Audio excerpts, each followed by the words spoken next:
আবারও অনেক অনেক স্বাগত। আজকের তোমাদের দাদা বাজার থেকে একটা দারুণ একটা মাছ এনেছে। দেখো মাছটা দেখো, সঙ্গে অবশ্য আমিও গিয়েছিলাম।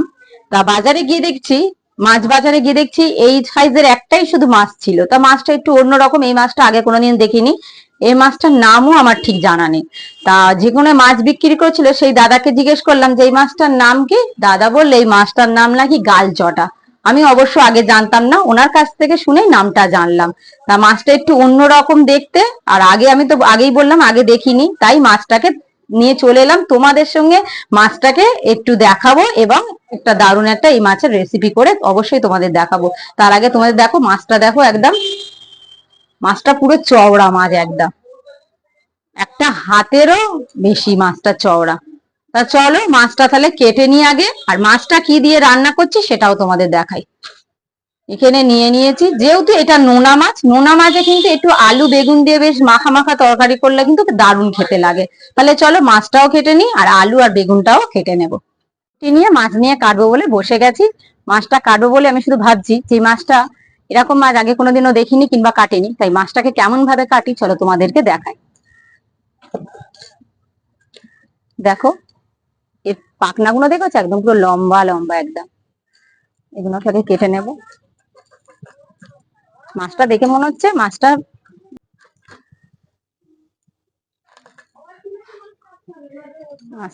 ভালো করে ধরতে হবে, চওড়া মাছ তো। এবারে পাখনাগুলো কেটে নি ভালো করে আগে। মাছটা একটু বড় তো, ধরতে একটু অসুবিধা হচ্ছে। দেখো পাখনাগুলো সব কেটে নিয়েছি। এবারে কানকোটা আগে কেটে নেব।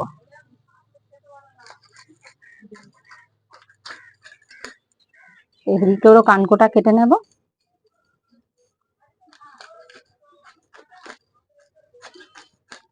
আর এরকম মাছ যেটি তোমরাও যেটি এর মাছের যদি অন্য কোনো নাম যেটি হয়, আমি তো বললাম এই মাছটার, মাছ দাদাটা বললেন নাম হলো গালচটা। এটার মাছ যদি অন্য নাম হয় অবশ্যই কিন্তু তোমরা আমাকে কমেন্টে কিন্তু জানাবে, আমারও তাহলে জানা হয়ে যাবে। মাছটার কানকোটা কেটে নিলাম। এবারে মাছটাকে না মাথার কাছ থেকে এরম ভাবে একটু মাছ রেখে কাটবো।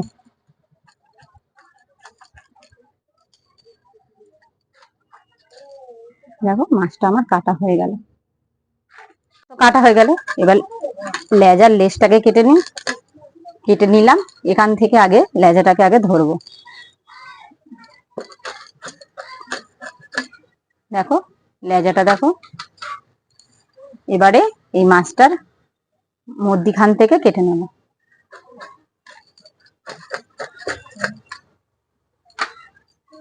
এই মাছটার এখান থেকে কেটে নেব, এইখান থেকে। এটা দেখো একটু বড় আছে তো, এটার মধ্যে 2 পিস হবে। তাহলে এই মাছটা আর কাটবো না, কারণ যেহেতু একটু পেটির দিকে তো, ভাজলেই কিন্তু একটু ছোট হয়ে যায়। পেটির মাছ কিন্তু যতটা চওড়া দেখায়, ভাজলে কিন্তু একদম মাছটা কিন্তু ছোট হয়ে যায়। তাই পেটির দিকে মাছটাকে আমি বেশি ছোট করব না। তাহলে মাছগুলো তো কাটা, মাছটা কাটা হয়ে গেল। এরকম মাছ তো দেখে তো ওই জন্যই সঙ্গে সঙ্গে নিয়ে চলে এলাম তোমাদেরকে বিশেষ করে দেখাবো বলে। তাহলে চলো মাছগুলো তো কাটা হয়ে গেল, আর মাছটাকে ধুয়ে নিই। মাছটা তো কাটা হয়ে গেল, মাছটা কাটতেও বেশিক্ষণ কিন্তু সময় লাগলো না। তাহলে চলো মাছগুলো এবার ধুয়ে নেবো। দেখো মাছটা একদম পুরো কিন্তু পরিষ্কার একদম। মাছের ভিতরে এই যে একটা মোটা মতন আছে, তাকে বের করে ফেলে দেবো। এই যে মাছটা এখনো পুরো লাল টকটক করছে। দেখবে নদীর মাছ, নোনা মাছের কিন্তু টেস্ট কিন্তু খুব ভালো হয়। আর নদীর মাছ নোনা মাছে দেখবে কাঁটাও কিন্তু খুব কিন্তু কম, তাই খেতেও কিন্তু অসুবিধা হয় না। লেজাটা দেখো বড় সাইজ রেখেছি একদম।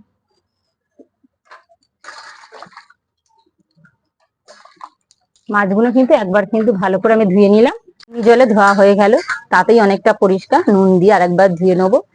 বাইরের মাছ তো একটু নুন দিয়ে ধুলে ভালো। অনেক সময় মাছ কাটতে কাটতে পিত্তি গলে যায়, বা মাছের মধ্যে অনেক সময় অনেক নোংরা থাকে, তাতে কি নুন দিয়ে মেশালে সেই মাছটাকে একদম পুরো পরিষ্কার হয়ে যায়। যত ময়লা থাকে মাছটার মধ্যে থেকে পুরো বেরিয়ে যায়। দেখো নুন দিয়ে দিয়ে মাছের গায়ে একদম ভালো করে ঘষে নেবো। নুনের মধ্যে একটা কড়া কড়া থাকে তো, তাই মাছের গায়ে দিলে মাছটা পুরো দেখো কত পরিষ্কার হয়ে গেল। মাছটাকে নুন দিয়ে ভালো করে মেশানো হয়ে গেছে, এবার জল দিয়ে দেবো, দিয়ে ভালো করে একবার ধুয়ে নেবো। দেখো মাছটা দেখো একদম পুরো চকচক চকচক করছে। এবারে এই মাছ, চলো মাছগুলো তাহলে তো ভালো করে কেটে ধুয়ে দেখো, নুন দিয়ে ধুয়ে ভালো করে পরিষ্কার করে নিয়ে চলে এলাম। এবারে মাছটা ভাজবো।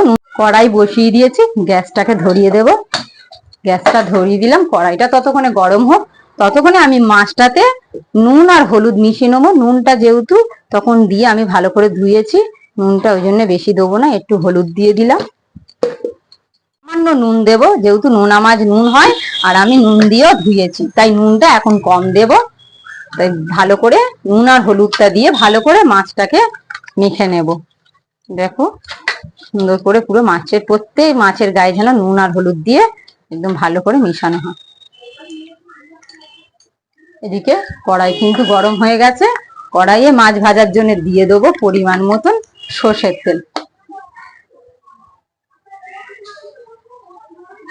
সর্ষের তেল দিয়ে দিলাম।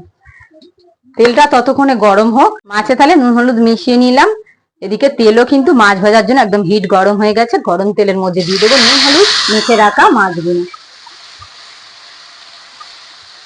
মাছগুলো ততক্ষণে ভাজা হোক, ততক্ষণে আমি আলু আর বেগুনটা কেটে নেব। মাছটা ভাজা হোক, আবারও বটি নিয়ে বসে গেছি। এই যে বেগুন, 3টে বেগুন নিয়ে নিয়েছি, আর এই নিয়েছি একটা আলু। এটাকে কেটে নেব। জল নিয়ে নিয়েছি, আলুগুলোকে আগে আলুটাকে ছাড়িয়ে নেব ভালো করে আলুগুলোকে। এই মাছটাই কিন্তু বেগুন আলু দিয়ে মাখা মাখা তরকারি, কিন্তু নোনা মাছের বেশিরভাগ কিন্তু একটু বেগুন আলু দিয়ে মাখা মাখা তরকারি ভালো লাগে, বেশি মশলাপাতির কোনো দরকার নেই। আলুটাকে আমি ছাড়িয়ে নিলাম, নিয়ে মাঝখান থেকে এদিকে ধারের দিক থেকে একটা আর এদিক থেকে একটা, এই আলুটা 3টে চালা করলাম। এবারে এই আলুটার মোটা মোটা করবো, দেখাচ্ছি কেমন করেছি। এই দেখো এরকম একটু লম্বা লম্বা করে একটু মোটা মোটা করে নিয়েছি।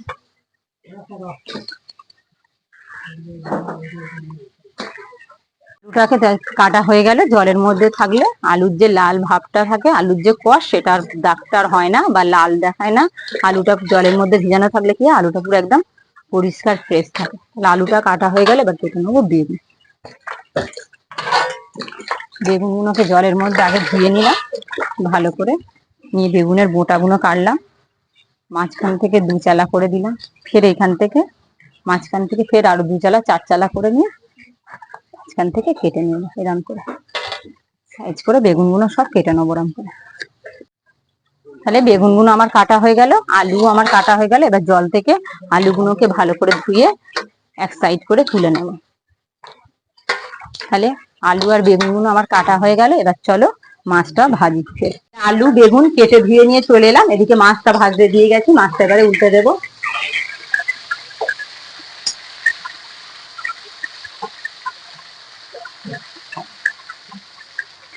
ওদিকে একটু মাছটা ভাজা হচ্ছে, ফের একটা লেজা পিস এই সাইডে দিয়ে দিলাম, কারণ এই মাছগুলো প্রায় ভাজা হয়ে এসছে। তাহলে যে মাছগুলো ভাজা হয়ে গেছে সেই মাছগুলো আমি ভালো করে তুলে নেব। তেল ঝাড়িয়ে ঝাড়িয়ে থালা নিয়ে নিয়েছি। মাছগুলো দেখো একদম পুরো ভাজা হয়ে গেছে লাল লাল করে। এবার আমি মাছগুলোকে তেল ঝাড়িয়ে ঝরিয়ে পরিষ্কার করে তুলে নেব। লেজাটাকে আর একবার উল্টে দেব, একটু ভেসে যাচ্ছে, একটু খুন্তি দিয়ে একটু চেপে দিলে আবার সোজা হয়ে যাবে। লেজাটা ওদিকে ভাজা হোক। লেজাটাও ভাজা হয়ে গেল, তেল ছাকিয়ে লেজাটাও তুলে নেব। এবার লাস্টে ভাজবো এই বড় মাথাটা। মাথাটা একটাই আলাদাভাবে ভাজতে হবে, কারণ যেহেতু মাথাটা বড় তো তেলটা অনেকটা বেশিও লাগবে আর ভাজাটাও ভালো হতে হবে। তাই মাছগুলো ভাজার পরে মাথাটা দিয়ে দিলাম। ততক্ষণে মাথাটা ভাজা হোক। আমি গাইচটা মাছের বেগুন আলু দিয়ে মাখা মাখা তরকারি করতে আমি কি কি উপকরণ নিয়েছি চলো তোমাদেরকে একবার দেখিয়ে দিই। এখানে নিয়ে নিয়েছি একটা আলু এরকম লম্বা লম্বা করে কেটে। এখানে নিয়ে নিয়েছি 3টে বেগুন কেটে নিয়েছি। এখানে আসি ফার্স্টেই নিয়েছি পেঁয়াজ, 2টো পেঁয়াজ কুচি করে নিয়েছি। 4টে কাঁচা লঙ্কা কুচি করে নিয়েছি। 3খানা টমেটো, টমেটোটা একটু বেশি দেবো, নোনা মাছে টমেটো একটু বেশি দিতে হয়। 3টে টমেটো কুচি করে নিয়েছি। কালো জিরে ফোড়নে, আদা রসুন বাটা, জিরে আর কাঁচা লঙ্কা বাটা, আর নিয়েছি একটু ধনে পাতা আর এখানে আছে হলুদ, নুন, তেল তো লাগবে। তাহলে সমস্ত উপকরণ তোমাদের দেখিয়ে দিলাম, দিয়ে মাথাটাকে ভালো করে কড়া করে ভেজে নেব। লাল লাল করে একদম ভাজা হয়ে গেল, মাথাটা এবার তুলে নেব। দেখো মাথাটা কিন্তু, তাহলে মাছগুলো সব আমার ভাজা হয়ে গেল। ওই মাছ ভাজার তেলেতে বেগুনগুলোকে ভেজে নেব, দিয়ে দেবো মাছ ভাজার তেলে বেগুনগুলো দিয়ে ভালো করে নেড়ে চেড়ে ভেজে নেব। বেগুনগুলো দিয়ে ভালো করে একটু নেড়ে চেড়ে ভেজে নেব বেগুনগুলো।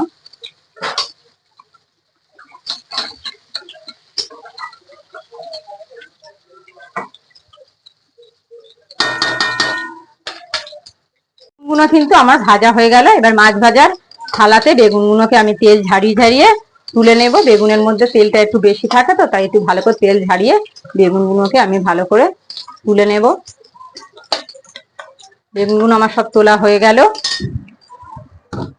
তেল দিয়ে দেবো, ফোড়নে দিয়ে দেবো কালো জিরে। কালো জিরে দিয়ে ভালো করে তেলের সাথে একটু নাড়াচাড়া করে নেব। নেড়ে চেড়ে নিয়ে দিয়ে দেবো দুটো পেঁয়াজ, কুচি কুচি করে রাখা পেঁয়াজ দুটো দিয়ে ভালো করে তেলের সাথে ভেজে নেব। দেখো ভালো করে পেঁয়াজগুলোকে একদম একটু ব্রাউন কালার করে ভাজবো। দুটো পেঁয়াজ আমি কিন্তু নিয়েছি এখানে, যেরকম মাছ যেরকম সবজি পেঁয়াজের পরিমাণটা সেরকম ভাবেই আমি নিয়েছি। পেঁয়াজগুলো কিন্তু আমার একদম ব্রাউন কালার করে ভাজা হয়ে গেল। কেটে ধুয়ে রাখা একটা আলু দিয়ে দেবো পেঁয়াজের ওপরে। পেঁয়াজের ওপরে দিয়ে পেঁয়াজের সঙ্গে আলুটা একটু ভালো করে নেড়ে চেড়ে নেব। দিয়ে দেবো একটু হলুদ, 1 চামচ হলুদ দিয়ে দিলাম। হলুদ দিয়ে আবারও পেঁয়াজ আর আলুটাকে ভালো করে হলুদের সাথে একটু ভেজে নেব। দিয়ে চাপা দিয়ে দেবো, চাপা দিয়ে দিয়ে আলুটাকে ভালো করে পেঁয়াজের সাথে ভেজে নেব। ঢাকাটা খুলে দেখবো আলু আর পেঁয়াজটা ভাজা। দেখো আলু আর পেঁয়াজটা কিন্তু সুন্দর করে কিন্তু একদম পুরো ভাজা হয়ে গেছে, তেলও ছেড়েছে। দিয়ে দেবো আদা রসুন বাটা, দিয়ে দেবো জিরে কাঁচা লঙ্কা বাটা, দিয়ে দেবো টমেটো কুচি। এবারে দিয়ে সমস্ত মশলা দিয়ে ভালো করে ভেজে নেব। যতক্ষণ না টমেটোটা গলবে অনবরত কিন্তু আমি ভালো করে নেড়ে চেড়ে ভেজে নেব।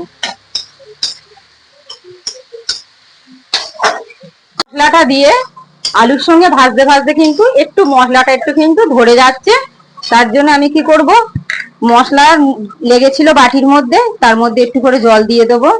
দুটো মশলারই বাটির মধ্যে মশলা লেগে রয়েছে, একটু মশলা ধুয়ে জলটা দিয়ে ভালো করে আর একটু কষে নেব। তার মধ্যে দিয়ে দেবো চেরা কাঁচা লঙ্কা, দিয়ে ভালো করে এখনো মশলাটা ভালো করে কষে নেব। যতক্ষণ না কাঁচা গন্ধটা যায় ততক্ষণ কিন্তু আমি মশলাটা ভালো করে কষিয়ে নেব। গলা ধরে গেলে হালকা একটু জল দিয়ে ভালো করে কষে নিলে আরো কিন্তু তরকারির টেস্টটা ভালো হয়।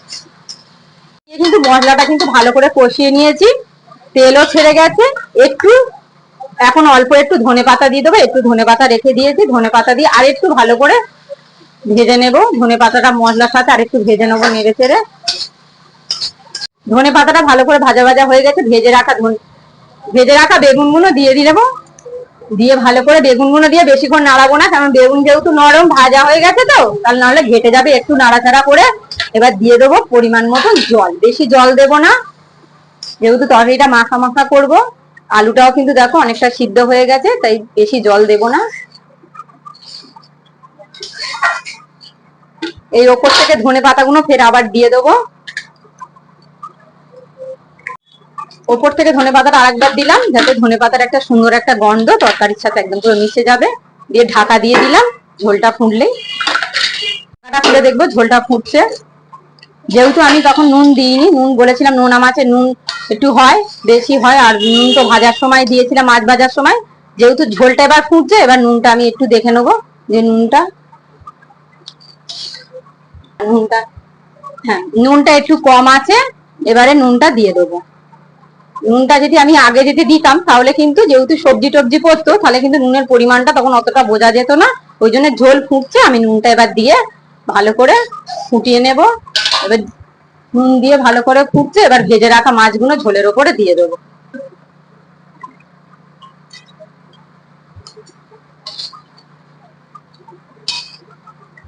মাছটা ঝোলের সাথে একটু ভালো করে নেড়ে চেড়ে দিলাম, দিয়ে এবার ঢাকা দিয়ে দেবো। দিয়ে গ্যাসের ফ্লেমটা কিন্তু আস্তে করে দেবো। মাছের মধ্যে যে তেলটা থাকে সেটা আস্তে আস্তে, আর বেগুনে একটা তেল থাকে, সেটাকে মাছটা বেশ খেতে দারুণ লাগে। ঢাকাটা খুলে দেখি তরকারিটা হয়ে গেছে।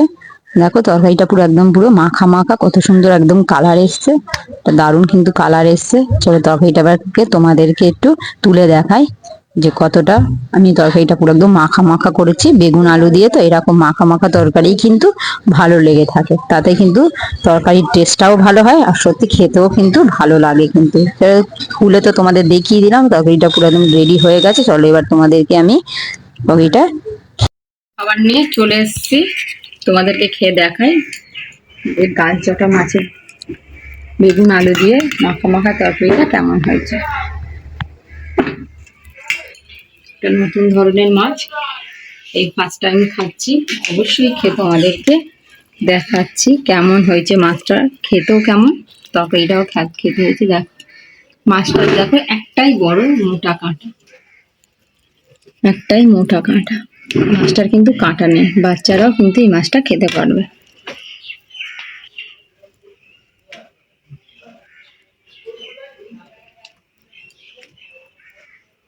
সত্যি মাছটা অসাধারণ টেস্ট, বেগুন আলু দিয়ে সত্যি মাখা মাখা তরকারিটা মাছটার সাথে একদম পুরো মাছটা পুরো জমে গেছে।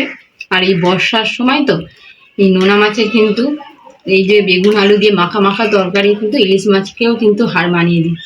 এই মাছটা দারুণ কিন্তু খেতে। অবশ্যই তোমরা কিন্তু এইরকম মাছ, এই যে গালচটা মাছটা অবশ্যই বাজারে কিন্তু দেখতে পেলে অবশ্যই কিন্তু কিনে রেসিপিটা একবার বানিয়ে খেয়ে দেখবে, অসাধারণ খেতে লাগছে। অসাধারণ কি বলবো, খুবই ভালো খেতে লাগছে। অবশ্যই কিন্তু রেসিপিটা বানিয়ে কিন্তু খাবে। কেমন লাগলো রেসিপিটা বানিয়ে খেয়ে কমেন্টে জানাবে।